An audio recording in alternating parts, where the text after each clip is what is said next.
오늘 본문에 있는 말씀은 예수님께서 이 세상에 계시면서 역사하셨던 기적의 역사 가운데서 특별히 죽은 지 나흘 되는 나사로를 살리신 이 부활의 사건은, 이 죽은 자를 살리신 사건은 예수님께서 부활이요 생명 되시는 주가 되신다는 것을 보여주시고, 또 부활의 주가 되신다는 것뿐만 아니라 또 우리에게는 중요한 부활의 신앙으로 살아가라고 교훈해 주시는 큰 은혜의 교훈이 담겨 있기 때문입니다.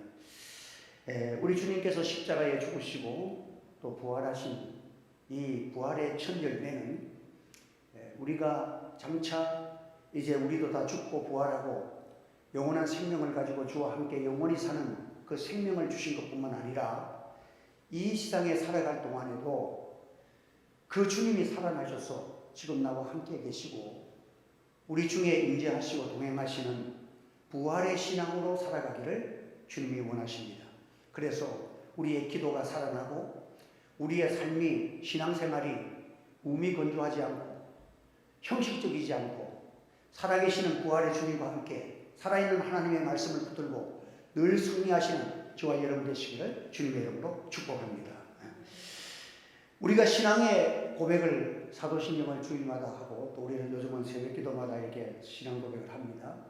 동정녀 탄생과 예수님의 십자가의 죽으심, 그리고 무덤에 장사되었다가 3일 만에 다시 살아나시는 이 주님을 우리가 늘 고백합니다. 왜 예수님이 2000년 전에 있었던 그 신앙의 고백을, 사도의 신앙의 고백을 왜 우리가 계속 하느냐? 우리 성도들이 바로 죽었다가 살아나신 예수 그리스도가 지금도 살아계시기 때문에 우리의 신앙이 산신앙, 부활의 신앙을 소유하고 살아가기 위해서 우리가 날마다 신앙의 고백을 가지고 살아가는 것입니다. 부활이라는 것은 기독교에서 최고의 선물일 뿐만 아니라 권능의 복음이라는 것이 부활을 통해서 우리는 증명된 것입니다. 그래서 만약에 사도 바울이 말한 대로 그리스도께서 만일 다시 살지 못하였으면 우리의 전파하는 것도 헛것이요 또 너희 믿음도 헛것이며 또 우리가 모든 사람들 가운데서 가장 불쌍한 자다. 왜?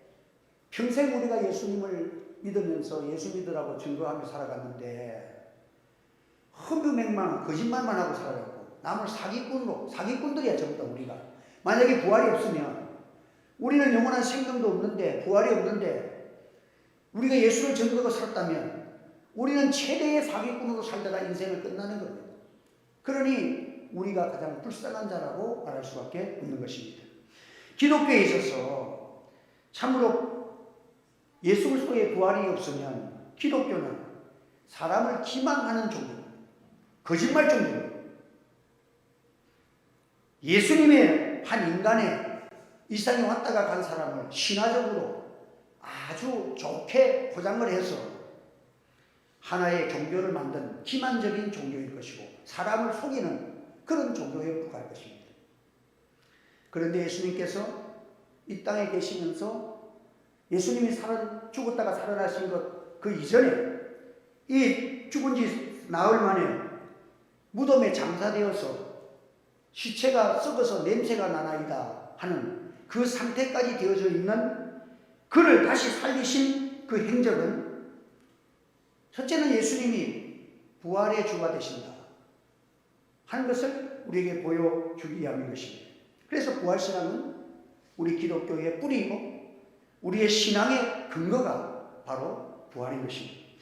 예수님의 부활은 또한 우리 모든 성도들의 첫 열매가 되셨기 때문에 모든 성도들을 대표해서 처음으로 부활하신 그대로 다음으로 우리가 첫 열매가 되시고 우리가 다음 열매로 우리도 주님을 따라서 부활하기 때문에 이 첫 열매가 되시는 예수 그리스도의 부활은 예수님에서 그치지 않고 모든 성도들에게 이 생명의 역사가 일어나기 때문에 이 부활이라는 것은 우리에게는 큰 축복이요 선물인 것입니다. 예수님의 부활은 예수님의 혼자의 것이 아니라 장차 우리 성도들이 그리스도와 함께 영원히 다시 사는 그 생명의 부활이 우리에게 있다는 것이죠. 그래서 과거에 그 이성복 목사님이라는 분은 참 부흥 강사로 한국의 전도와 부흥회를 이끌었던 아주 참 성령 받은 하나님의 사람인데, 그분은 찬송을 좋아해서 늘 찬송을 자작해서 찬송을 많이 불렀어. 그때 그가 불렀던 찬송, 예수 죽음 내 죽음, 예수 생명 내 생명, 예수 부활 내 부활, 예수 권세 내 권세. 그 예수님이 죽으신 것도 거기서 끝난 게 아니냐. 그 죽음이 누구와 연결된다? 나와 연결된다. 예수님이 다시 살아나셨다? 왜? 내가 또 예수님처럼 살아나는 거예요. 그래, 예수님의 행적 모두가 나와 분명하게 연결되어 있는 그 생명과 연결되어 있고 구원과 연결되어 있기 때문에 예수님의 그 은혜를 늘 찬송하며 그렇게 간증을 했습니다. 예수님께서 십자가에 돌아가시게 된 사건의 경위를 보면 그 예루살렘에서 예수님이 이루어졌고 6월절 가운데서 예수님이 십자가 사건이 이루어졌어요. 그래, 예수님이 그 6월절에 예루살렘에 십자가에 죽으실 때 예루살렘으로 올라가셔서 예루살렘 성문 밖에 골고다 산에 가서 십자가에 못 박혀 죽잖아요. 그러니까 예루살렘 그 6월절 절기 가운데서는 예루살렘에는 각 처에 6월절에는 이스라엘 백성들이 남자는 다 모이잖아요. 자녀들 데리고 다 모이는 그런 6월절 기간. 그러니까 수많은 군중들이 보여지는 가운데서 예수님이 공적인 생애를 이렇게 십자가로서 끝나는 그 모습을 하나님의 뜻 가운데서 6월절 한가위 가운데 그 일이 이루어진 것입니다. 그러니까 6월절에는 많은 사람들이 모여들어서 매우 번잡하였다는 거죠. 거기에다가 대제사장들과 바리새인들은 예수님을 못 박으려고 각종의 계책을 꾸려놓고 지금 예수님을 오기를 기다리고 잡으려고 준비되어 있는 것입니다. 아주 위험하고 상엄한 비상사태와 같은 그런 일들이 지금 계책이 지금 전개되고 있는 그런 상태 속에서 예수님이 다 아시잖아요. 지금 그 상태를 아시면서도 예루살렘에 올라가셨다 하는 것입니다. 이 말을 다시 말하면 날 잡아가시오, 이런 거 똑같은 거야. 모든 사람들이 보는 가운데서 예수님이 예루살렘으로 올라가셨다는 것은 바로 스스로가 십자가의 길을 걸어갔다 하시는 그 말씀이 되는 것입니다. 그래서 예루살렘에 올라가시면서 자신이 어떠한 일을 당하실 것을 미리 다 이사야 선지자에도 예수님이 어떻게 죽으실 것까지 다 상세하게 예언하셨고 예수님도 다 아시고 계십니다. 그래서 이 예루살렘에 입성하시는 예수님의 모습은 이제 예수님이 십자가를 피할 수 없는 그 길을 자원해서 올라가시는 예수님의 십자가였습니다. 그래서 예수님은 그 예루살렘이라는 수많은 사람들이 움직거리고 자기를 잡으려는 대제사장들과 머리새인들과 모든 계획들 속에서 아시고 가시고 잡히시고 십자가에 못 박히신 것입니다. 그 예수님이 예루살렘을 올라가는 그 여정 노정 속에서 가는 길 속에서 또 이렇게 많은 행적을 행하시면서 특별히 나사로를 살리신 사건이 거기에 나오는 것입니다. 모든 사람들이 나사로가 죽어서 무덤에 장사되어서 그 무덤을 모두가 본 상태입니다. 그런데 여기 보면 이 요한복음과 이 사복음을 보면 바리새인들이 나오고 사두개인이 나와요. 그러면 바리새인하고 사두개파는 아주 요즘 말하면 여당과 야당과 같아. 그러니까 바리새인은 세력이 많아. 대제사장들의 한 80% 이상이 바리새인들이고 사두개인들은 한 20%도 안 돼. 이러니까 그 종교적으로 또 그 이스라엘은 종교적 나라이니까 그 당시는 그 80% 이상의 그 정치, 종교의 세력을 집권하고 있는 세력이 바리새인이야. 그런데 사두개인은 20%밖에 안 돼. 그런데 사두개인이 특징이 하나 있습니다. 사두개인은 그 부활에 대해서는 긍정을 하는 거예요. 근데 바리새인들이 예수님이 사두개인이 바리새인들하고 매일 대립을 하고 있는데 요즘 같은 정권을 찬탈하기 위해서 서로가 이렇게 싸우고 있는데 예수님이 성전에 가가지고 성전을 청소하는 청결 의식을 막 치우고 막 쫓아내고 상을 뒤엎고 완전히 바리새인들이 성전을 차지하고 있는 그런 바리새인들에게 예수님이 쇼킹한 사건을 통해서 완전히 바리새인들이 망신을 당한 거예요. 예수님이 맞다. 그들의 하는 모든 행적들이 잘못되었다고 상을 뒤엎고 성전을 막 쫓아내고 막 그런 행동을 했으니까 바리새인들이 한 차례 크게 얻어맞은 거예요. 지금 상태가. 그런데 나사로가 죽은 가운데서 무덤에서 다시 살아났어. 이러니까 제2탄 떡에 맞는 거예요. 그러니까 현재 직권을 갖고 있는 바리새인들의 입장에서는 상당하게 여기 여러분들 요한복음 읽어보고 다른 복음을 이 사두개인들이 무덤에서 살아나신 이거 사건 때문에 바리새인들을 공박합니다. 봐! 예수님이 사람을 살린 사건 이거 뭐라고 너 증명할 거냐? 이렇게 되니까 바리새인들의 입장에서는 매우 지금 예수님에 대해서 엄청난 피해의식을 갖고 있는 상태야. 그러니까 대제사장들과 바리새인들이 똘똘 뭉쳐서 예수님을 어떻게든지 처형하려고 하는 그런 살벌한 상태가 벌어진 거예요. 여러분, 이 죽은 자가 살아난 사건들은 바리새인들에게는 성전에 대해서 너희들이 이렇게 하나님을 섬겨도 되느냐, 이것은 율법적으로나 모든 면에 아니라고 뒤엎어가지고 완전히 바리새인들이 종교를 지배하고 있는데 그들의 모든 상황을 예수님이 다 뒤엎어버렸으니까 한 번 얻어맞은 데다가 이번에는 죽은 자까지 살아난 거예요. 이거는 엄청난 사건이 벌어진 거야. 무덤에 장사된 사람을 살렸으니까 이게 부활이 있다고 할 수밖에 없잖아, 이 사건이. 여러분, 우리 예수님께서는 그런데 여러분 이걸 보면 요거로 생각해 보세요. 죽은 자, 썩은 시체에 대해 있는 그 시체를 예수님이 살리신 분이, 그 살리시는 능력을 가지신 분이 십자가에 죽으셨다? 자, 이것을 어떻게 여러분 받아들일 것이냐. 예? 죽은 자까지 썩어서 무덤에서 장사된 지 나흘이라는 그 지역은 덥잖아요. 그래서 이 내장은 다 썩잖아요. 근데 그 사람을 살려서 일으켰다. 무덤에서 걸어 나왔다. 그런데 그 예수가 아무 힘없이 한 어린 양처럼 십자가에 달리셔서 피를 쏟으시고 죽으셨다. 그러니까 여기 37절에도 보면은 그중 어떤 이는 말하되 맹인의 눈을 뜨게 한 이 사람이 그 사람은 죽지 않게 할 수 없었더냐 하더라. 예수님의 눈도 막, 바리메오 같은 경우는 아버지도 맹인이고 자기도 맹인이야.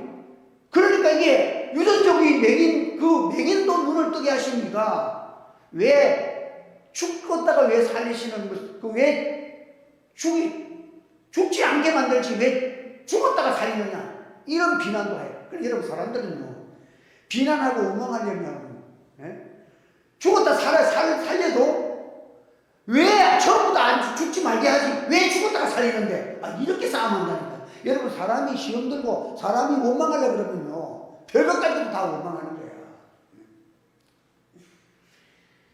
죽은 자를 살리게 한 이가 왜 그 사람을 죽지 않게 할 수 없었느냐 하고 그렇게 할 수가 있습니다.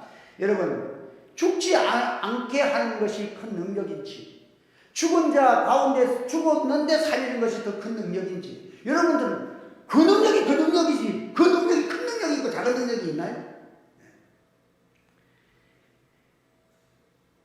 그래서 예수님이 십자가에 죽으셨을 때 예수님께서 그들이 예수님을 비난할 때도 똑같은 말을 합니다. 네가 만일 하나님의 아들이거든 자기를 구원하라. 십자가에서 내려올 수가 없었더냐? 없더냐? 너 십자가에 내려와. 왜 남을 구원하면서 너는 왜 못 구원하느냐? 예수님에 대해서 그렇게 비난을 합니다. 지금 십자가에서 내려와 봐라. 그러면 우리도 당신이 메시아라는 것을 믿겠노라. 그러면 인간들, 네가 내려올 수 없는 십자가에서 살아서 지금 스스로가 내려온다면 우리가 믿겠고, 그럼 쉽게 다른 말로 하면 무슨 말이에요? 죽으면 안 믿겠다 이 말이에요. 십자가에서 안 죽고 내려오면 우리가 믿겠는데 죽으면 믿을 수가 없다 하는 말이에요. 여러분, 우리 예수님은 시롱을 받고 또 사람들에게 십자가를 지지 않을 수 없더냐, 십자가를 지지 않아야 능력이 아니냐, 그런 비난 속에서 예수님은 십자가를 지시고 다시 살아나신 것이잖아요. 여러분, 신앙생활도 마찬가지예요. 병이 나오면 하나님의 은혜고 기적이고, 병이 안 나오면 이것은 은혜 못 받은 것이 구원 못 받은 것이다, 그렇게 일방적으로 생각해서는 안 돼요. 예수님께서 이 나사로의 그 마르다에게 그 말하기를, 그때 빨리 와서 예수님, 우리 나사로 우생이 이렇게 죽게 되었으니 이 병에서 고쳐달라고 와달라 하니까 예수님이 죽을 병이 아니다, 하나님의 영광을 위한 병이다, 그렇게 말씀을 한 거야. 예수님이 그렇게 말씀하셨는데 그들은 생각할 때에 예수님이 죽을 병이 아니라 그랬는데 하나님의 영광을 위한 것이라 했는데 나사로가 죽었다는 거야. 그 예수님이 거짓말쟁이가 됐고 예수님의 말이 안 맞았어. 여러분, 이런 상황들 속에서 우리의 신앙이 여러 가지로 갈등을 빚을 수가 있어. 우리가 무슨 일을 하면, 일이 잘 되면 하나님의 은혜고, 일이 내 생각대로 잘 안 풀린다? 여러분, 그럴 때에 시험 들고 원망하고 불평하기가 쉬운 거예요.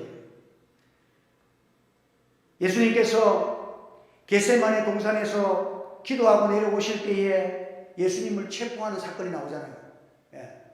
예수님을 쫙 체포하러 나오니까 그때 예수님을 따르던 많은 사람들이 전부 다 당황하고 도망을 치잖아요. 제자들이 막 도망을 다 칩니다.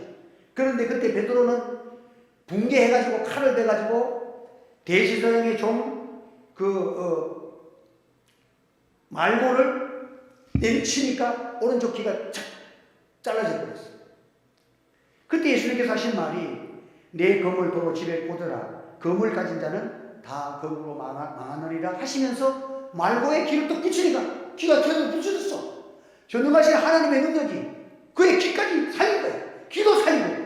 사람의 생명만 살린 것도 아니라 귀가 잘렸으니까 죽은 게 아니야. 근데 붙이니까 살았어. 귀가 그냥 붙여진 거야. 그 예수님께서 베드로에게 그리고 나서 하신 말씀이 뭡니까? 내가 내 아버지께 구하여 12영 되는 천사를 보내시게 할 수 없는 줄 아느냐? 내가 이 사람들 죽일 수도 있고 내가 다 할 수 있어. 지금 그러나 내가 이렇게 고난을 당하고 십자가에 잡히는 것이 아버지의 뜻이기 때문에 하는 것이지, 내가 12영을 가지고 이런 사건을 내가 해결을 못하는 그런 무능자라서 내가 지금 당하고 있는 거 아니야 하면서 베드로에게 책망을 하십니다. 여러분, 내가 만약 그렇게 하면 이런 일이 있으라 한 성경을 어떻게 이루어지리요? 내가 이것을 하면 이렇게 된다는 이 성경을, 내가 이것을 안 당하면 성경을 이루지 못하잖아. 아버지의 뜻을 이루지 못하기 때문에 내가 이 모든 수치와 고난을 내가 당하는 것이다. 그래서 예수님이 십자가에 못 박히시는 것이 아버지의 뜻이고, 사는 것이, 십자가에서 내려오는 것이 능력이 아니라 그 능력이 다 있지만은 아버지의 뜻을 이루기 위해서 죽는 능력이 더 큰 능력이야. 할렐루야! 교회 생활하면 내가 아버지의 뜻을 이루기 위해서 저 사람을 이기는 것이 작은 능력이야. 내가 죽을 수 있는 것이 제일 큰 능력이야. 할렐루야! 내가 아버지의 뜻을 이루기 위해서 십자가에 내려올 수 있지만은, 이길 수 있지만은 내가 아버지의 뜻을 위해서 십자가에 달려 죽는 것. 이게 여러분들 기독교의 큰 능력이야. 예수님의 능력이야. 예수님의 제자는 예수님의 능력을 보여야 돼. 죽이 한 알의 미랄이 떨어져서 많은 열매를 맺는 그 능력을 보여야지. 미랄이 죽지 않으면 진짜 열매는 안 맺혀지잖아요. 자기 혼자 나타내는 것이지 열매는 없다는 거예요. 그래서 이 부활의 신앙을 또 오늘 이렇게 우리가 통해서 우리가 여러 가지 하나님의 영광이 결국은 나타나요. 이 나사로가 죽은 것을 살리는 것이 중요한 것이 아니라 하나님의 영광이 나타나 하나님의 영광을 받으시는 것이 중요하다는 것을 교훈해 주기 위함이라는 거예요. 그래서 오늘 우리는 이 세상을 살아가면서 여러분 결국 인생은 나사로는 살았지만 얼마 있다 죽었잖아요. 나사로가 뭐 지금까지 살아있는 거 아니잖아요. 예수님이 죽은 생명을 살려도 그 생명은 또다시 죽어야 될 생명이야. 그게 다 죽어. 오늘 우리가 가진 모든 것이 우리가 잠시 기적을 보고 병을 고치고 또 뭐 은혜를 받고 또 하나님께서 뭐 여러 가지 축복도 많이 주시고 간증이 막 여러 가지 간증이라는 것은 어느 사람마다 각종의 간증들이 많잖아요. 그러나 그 모든 것이 여러분들 그 잘 된다고 해서 축복이야. 어떤 사람은 돈을 안 벌어져야 겸손하고 좋아하실 텐데 돈을 벌어지니까 교만하고 하나님 없이도 살아갈 수 있다는 것은 그것이 하나님의 영광이 가려지는 거야. 여러분 그게 축복이 아니란 말이에요. 그러니까 우리가 하나님의 영광이 나타나는 것이 복이지 하나님의 영광을 가려지는 것은 복이 아니야. 우리 김선주 권사님 계시는 데니까 미안하긴 한데 처음에 여러 가지 그 일을 당했을 때 얼마나 힘들었어. 그래 막 참 힘들더라고요. 기도하는데 어떤 일이 이렇게 또 권사님 되시자마자 어려움을 당하니까 너무 힘들었어. 근데 하나님이 이렇게 보니까 아이고 하나님 은혜 너무 크지. 하나님 영광이 나타나잖아요. 그 사람들 세례받는 교인이 나타나지 유이석 씨도 또 교회 하는 게 돌아오지 또 뭐 지금도 한 번씩 나와도 교회 나와가지고 또 교회 헌금도 하고 또 목사님도 대접도 하고 이게 그래서 요즘은 야 그때 죄송하지만 안 아팠으면 이런 축복이 없었잖아. 하나님 영광이 없었잖아. 그래서 내가 이게 참 하나님의 영광이 나타나는 것이니까 결과가 좋은 거야. 예. 우리는 이 세상에 살아가면서 내가 지금은 좀 슬프고 힘들지만 내가 이 세상에 살아가면서 영혼을 구원하고 하나님의 뜻을 이뤘다는 이 자체가 영광이고 축복이고 우리는 하나님께 감사해야 될 제목인 줄 믿으시길 바랍니다. 우리가 예수를 믿으면서 그렇게 믿고 살아가는 거야. 내가 혹시 고난을 당하고 내가 좀 가난해지고 이래 할지라도 하나님의 영광이 나타나고 하나님의 뜻이 이루어지고 천하보다 귀한 생명을 살리는 역사가 일어났다면 이것은 내게는 한 영혼이 천하보다 귀한데 옳은 대로 한 사람을 인도하면 하늘의 별만같이 빛나는데 이 영광이 나타나기 때문에 우리가 지금 현재 쓰리고 아픈 것도 기도하고 하나님의 뜻을 이루려고 또 우리가 자꾸 기도하다 보면 참 하나님의 영광을 간증하는 것이 얼마나 감사한 일이에요. 내 평생에 감사할 일들이 하나님이 나타나는 거란 말이에요. 그래서 오늘 우리가 이 부활신앙의 그 진짜 부활신앙은 뭐냐? 지금 내가 이해하지 못해도 아버지의 영광이 나타나고 아버지의 뜻이 이루어지는 것이 최고의 복이라는 것을 말씀하고 나옵니다. 그래서 그 말씀한 다음에 썩고 냄새나는 그 무덤에서 그 무덤 문을 열어라. 다른 저 복음에는 무덤을 열어라. 그리고는 하나님 앞에 감사하시고 난 다음에 나사로야 나오라 하매 나사로가 나왔다. 이것이 예수님이 어떤 것이느냐? 예수님이 하나의 병 고치는 의사 정도가 아니에요.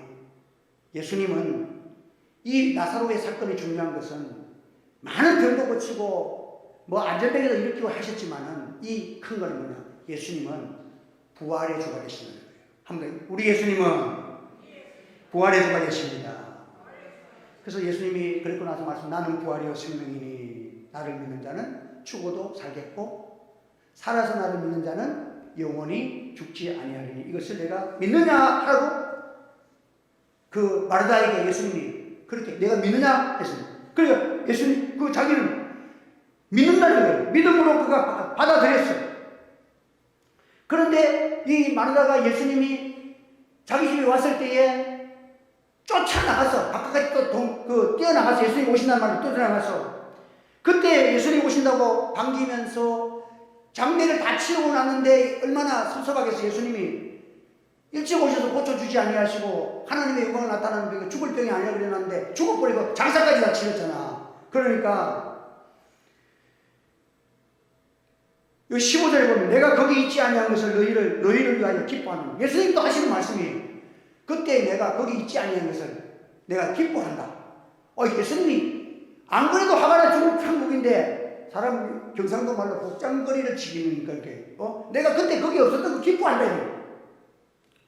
장례식에 끝났는데 오시고 마르다가 말 주여 여기 계셨더라면 내 오라비가 죽지 아니할 샀겠나이다. 그렇게 얘기했는데 예수님 말씀하기로 내가 그때 거기 없었던 걸 참 나는 기뻐하노라. 이렇게 말해요. 여러분 예수님의 말씀과 사람의 생각이 지금 완전히 딴판이야. 주님 예수님이 죽을 병이 아니라고 말씀하셨는데 오시지도 않고 결국 죽지 않았습니까? 그렇지만 내가 예수님 앞에 예의를 지키고 주님 계셨더라면 내 오라비가 안 죽었을 텐데요 라고 속이 상해도 그런 말을 했는데 그리고 나서 예수님께서 말하기를 내 오라비가 다시 살리라. 또 예수님의 말이 또 맞지 않는 말을 하시는 거예요. 그러니까 말하는 말은 내 부활을 믿습니다. 마지막 날에 부활에 다시 살 줄을 내가 아나이다. 그렇게 했어요. 내가 앞으로 우리 죽어도 나도 죽고 다 죽으면 마지막 날에 살릴 것은 나도 믿습니다라고 했습니다. 그때 예수님께서 나는 부활이요 생명이 나를 믿는 자는 죽어도 살겠고 살아서 나를 믿는 자는 영원히 죽지 아니하리라. 이것을 내가 믿느냐? 그리 물으니까 마르다는 예 믿어요. 부활신을 믿어요. 그런데 예수님께서 내가 내 말을 네가 믿으면 하나님의 영광을 보리라 하지 않았느냐 하시고는 무덤 앞에서 감사기도 하시고 나사로가 나오라 이렇게 하십니다. 여러분 우리 예수님께서 나는 부활이요 생명이니 나를 믿는 자는 죽어도 살겠고 살아서 믿는 자는 영원히 죽지 아니하다. 이 말의 뜻이 뭐예요? 죽어서 믿는 자는 나중에 살아나서 믿잖아요. 살아서 믿는 자는 영원히 죽지 않는다는 이 말은 무슨 말이에요? 저 실로암 모지에다가 보면 이 성구가 제일 많이 붙어 있어. 나는 부활의 생명이니. 그 부활의 신앙을 할 건데 죽은 자라고 살아나서 믿는데 살아서 믿는 자는 영원히 안 죽는다는 말은 뭐예요? 여러분 이게 뭐냐면 예수님이 나사로를 살려가지고 살아있는 자나 죽은 자나 예수님 믿는 자는 영원한 생명을 다 가지고 있다는 그 말이에요. 할렐루야. 그 말이에요. 한번 살은 자나 죽은 자나 예수를 믿는 자는 부활의 생명을 가지고 있는 자다. 영원히 죽지 않은 생명을 살아나 죽으나 다 부활 생명이시 예수님 앞에서는 모두가 같다는 말이야. 여러분들 여기 있는 사람이나 죽은 사람이나 예수 믿고 죽은 사람이나 지금 예수 믿고 사는 사람이나 부활 생명 대신 예수님 믿으면 그 죽은 자나 산 자나 똑같다 이 말이에요. 예수 생명이 그 사람이 있기 때문에 영원히 사는 부활의 생명이 있다는 그 말씀인 거예요. 이것을 내가 믿느냐? 여러분 이 말을 믿을 때 우리도 지금 마르다와 같은 그런 신앙을 고백할 수 있습니다. 예, 우리는 부활을 믿습니다. 그런데 지금 이 순간에 내 오라비가 살아날 것을 믿느냐? 이거는 지금 안 믿고 있는 거야. 여러분 예수님이 가르치는 게 뭡니까? 이 장벽을 통해서 내가 머릿속에서는 죽어서 장례식을 치르고 썩은 냄새가 나니까 안 된다고 생각하는 그것은 안 믿고 예수님이 부활하신 주라는 것을 믿는데 지금 내 현실 속에서 불가능한 것은 안 믿는 것. 오늘 우리가 이러한 신앙으로 살아갈 수 있는 이런 우리들이기 때문에 예수님 우리에게 가르쳐 주는 거예요. 이제 우리 교회가 부활의 신앙을 가진 사람으로서 우리가 죽어도 사는 생명을 가졌기 때문에 또 하나님께서 나와 함께 하시고 기뻐하시고 아버지의 뜻이면 내가 생각할 때 불가능해도 내게 능력 주시는 자에서 내가 모든 것을 할 수 있느니라 믿음 앞에 아멘하는 저와 여러분 되시기를 주의 이름으로 축원합니다. 마르다와 같은 신앙이 전부 많아. 이러니까 하나님께서 이 사건을 통해서 너희들이 부활을 믿지 않느냐? 마르다도 믿지만은 오늘의 오라비가 죽은 이 사건 앞에서는 예수님이 낫게 하시는 것은 믿지를 못하겠다는 거야. 우리는 이러한 신앙이 되어서는 안 된다는 것입니다. 오늘도 교회는 부활의 주님, 우리 주일날은 어떤 분입니까? 주일 죽은 자 가운데 살아나신 그 주일날이 부활한 날이 주일날이에요. 이 주님을 사실은 주님을 찬양하고 노래합니다. 그렇기 때문에 오늘 우리는 어떤 일을 당해도 부활의 신앙으로 어렵고 힘들어도 내 생각 안돼도 아버지의 뜻이 맞으면 하나님 이루어 달라고 믿음의 기도가 들려지는 우리 하늘체 교회가 되기를 예수님을 축원합니다. 우리 성도가 되시기를 바랍니다. 이 신앙을 가르쳐 주기 위해서 마르다가 예수님 네 우리 죽었다가 나중에 다시 주님의 하나님의 심판대 앞에서 우리가 부활할 것을 내가 믿어요. 그거 말고 그거 안 믿는 예수 믿는 사람 어디 있어? 다 예수님을 믿지만 지금 이 순간 내 오라비가 살게 되는 것은 왜 안 믿어? 예수님이 딱 감사하시고 기도하시고 나오라 하니까 나사로가 죽은 자 가운데서 살아났다. 오늘 이 신앙을 보여주시는 것입니다. 나사로는 죽었다가 살아났고 또 죽었지. 또 살아날 것입니다. 앞으로 주님 오셔서 살 것입니다. 그래서 살아서 믿는 자는 영원히 죽지 아니하고 죽어서 믿는 자는 또 살고. 그러니까 사는 것이나 죽는 것이나 예수 안에 있는 사람들은 다 생명이 똑같다는 믿음을 가지고, 문제는 오늘의 우리가 신앙생활하면서 부활의 신앙을 가지고 뜨겁게 기도하는 성령의 사람 되시길 주 이름으로 축원합니다. 그래서 여러분들 오늘 저와 여러분의 가정에 또 우리가 아브라함도 믿음의 조상 삼을 때에 하나님이 부활의 신앙을 가르쳐 히브리서에 보면 아브라함이 부활을 믿었다는 거예요. 무엇을 통해서? 독자 이삭을 통해서, 모리아산에 바치는 것을 통해서 죽으면 하나님이 다시 살릴 것을 믿었다고 그랬어요. 그러니까 아브라함은 부활의 신앙이에요. 여러분들, 그러니까 오늘 우리 현장에서 우리에게는 많은 문제들이 많아요. 이 부활의 신앙이 적용되어야 될 것이 많습니다. 우리의 기도가 이런 주님을 믿고 뜨겁게 기도하고 하나님을 기쁘시게 하는, 주님이 살아계시고 지금도 살아계시고 나의 기도를 응답하시는 살아계신 주님이라는 것을 우리가 고백하면서 뜨거운 기도가 살아나는 부활신앙을 소유한 우리 하늘의 교회가 되어지면 이곳에 기적이 일어날 줄 믿습니다. 하나님의 놀라운 역사가 일어날 줄 믿습니다. 이 신앙을 달라고 우리 다같이 한번 통성으로 기도하겠습니다. 주여, 이 시간 우리 합심하여 기도합니다. 하나님의 주들과 함께하여 주셔서 우리의 신앙이 마르다의 신앙처럼 주님을 믿고 주님의 십자가도 믿고 부활도 믿지만 오늘의 나의 삶 속에서 어렵고 힘든 문제를 가지고 부활의 신앙으로 믿지 않는 우리의 죄를 용서해 주시고, 하나님의 나사로를 통해서 이 신앙을 우리에게 경고하시고 깨우쳐 주시고 인도하여 주신 것을 감사합니다. 이제는 하나님, 우리가 부활의 신앙을 가지고서 오늘도 우리가 믿음의 승리자가 되기를 원합니다. 어렵고 힘든 모든 시기를 나오지만 모든 교회가 무너지는 가운데서도 우리 하나님께 기도하는 우리 하나님께서 보낼 자를 보내시고 부흥의 열매를 맺혀지게 하여 주실 줄을 믿습니다. 주여, 이 믿음을 가지고 기도하고 있습니다. 이 신앙이 하나님의 역사를 일으키는 신앙이 되게 하여 주옵시고 하나님의 축복을 이끌어내는 믿음의 역사가 일어나게 해주시기를 원합니다. 우리 성도들이 각 처에서 또한 우리가 가진 모든 현실에서 직장에서 하나님의 뜻을 이루어드리고 부활의 신앙을 가지고 기도하고 하나님을 만나고 하나님의 역사를 기쁘시게 하는 저들도 살아갈 수 있도록 은혜를 내려 주시기를 원합니다. 날마다 우리 하늘의 교회가 이 신앙으로 기도할 때마다 크고 작은 하나님의 역사, 하나님의 죽은 자를 살리시는 주의 능력을 간증하는 하나님의 살아있는 역사가 일어나게 해주옵시고, 날마다 주님을 기쁘시게 하는 믿음의 역사를 통해서 하나님을 높여드리고 부활의 주님을 찬양할 수 있는 찬송의 교회가 될 수 있도록 은혜를 내려 주시옵소서. 예수님 이름으로 기도합니다. 하나님 아버지, 감사합니다. 오늘도 어려운 시절 가운데서 중요한 참으로 부활의 신앙을 깨우쳐 주시고 부활의 믿음을 가졌지만 오늘의 우리는 힘이 없고 또 우리의 모든 삶 같은 문제 앞에서 좌절하고 기도가 중단된 우리들을 용서해 주시고 마르다의 신앙을 꽂혀주신 같이 우리가 믿음을 가지고 무슨 일을 만나도 하나님이 함께 하시면 될 줄 믿게 하시고, 성경에 기록되어 있으면 믿고 기도하고 응답될 때까지 간구할 수 있는 뜨거운 아브라함의 믿음, 부활의 믿음 가지고 하나님을 기쁘시게 하는 재단과 우리 성도들의 믿음이 되게 축복해 주시옵소서. 예수님의 이름으로 기도하옵나이다. 아멘.